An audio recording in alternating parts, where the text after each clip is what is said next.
जय मां अम्बे। आपका स्वागत है ज्योतिष फलादेश अर्थात एस्ट्रो रिजल्ट्स चैनल पर। और मैं हूं त्रिलोकी नाथ मिश्र और आपके बीच लेकर आया हूं अक्षय नवमी व्रत की महिमा। अक्षय नवमी व्रत कार्तिक मास शुक्ल पक्ष की 9वीं तिथि को सनातनी महिलाएं असीम श्रद्धा और भक्ति के साथ संपन्न करती हैं।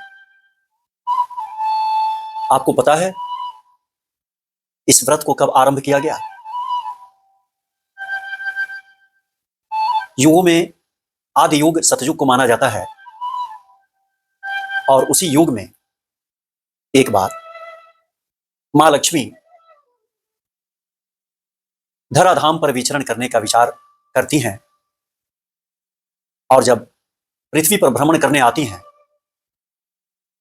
तो देखती हैं कि महिलाएं श्रद्धा भक्ति से आंवला वृक्ष के नीचे पूजा पाठ कर रही हैं। यह दृश्य देख उनके मन में विचार आता है कि मैं जाकर पता तो करूं। जब लक्ष्मी माता व्रती महिलाएं से पूछती हैं कि आप सब क्या कर रही हैं, तो उन्हें बतलाया जाता है कि आंवला वृक्ष में बेल और तुलसी दोनों के गुण पाए जाते हैं।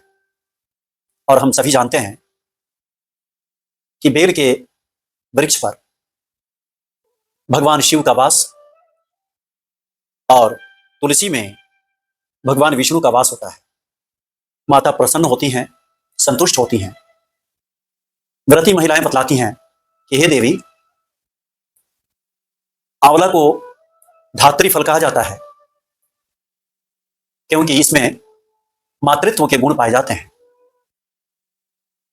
वेश बदलकर विचरण करने वाली माता लक्ष्मी प्रसन्न हो जाती हैं और उन्हीं महिलाओं के साथ वो भी व्रत करना आरंभ कर देती हैं, पूजा पाठ करती हैं। एक ओर से भगवान विष्णु और दूसरी ओर से भगवान शिव दोनों मुस्कुराते हुए वहां प्रकट होते हैं। माता लक्ष्मी प्रसन्न हो दोनों का अभिवादन करती हैं और भगवान के द्वारा यह बतलाया जाता है, हे प्रिय,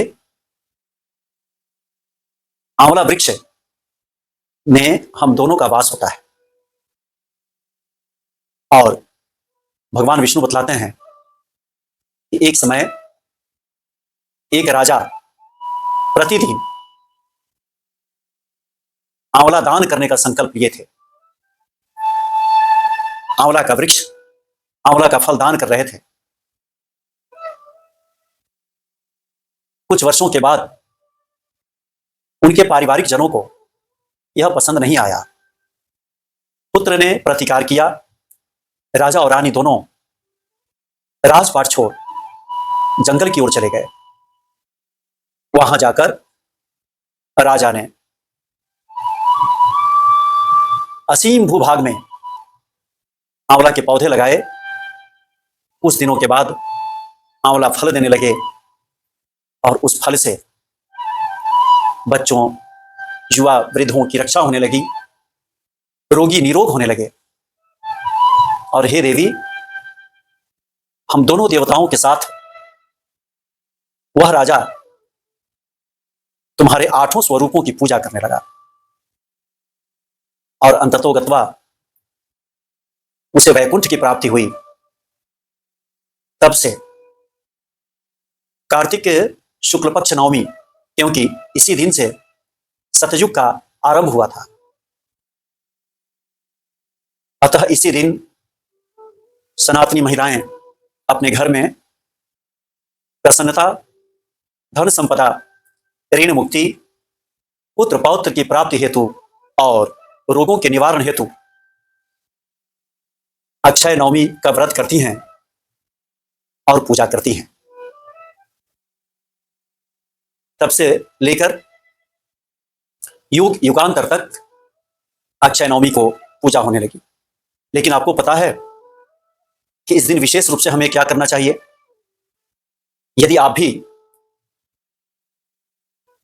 कर्ज के बोझ तले दबे हुए हों, घर में अशांति हो, रोग का प्रभुत्व हो,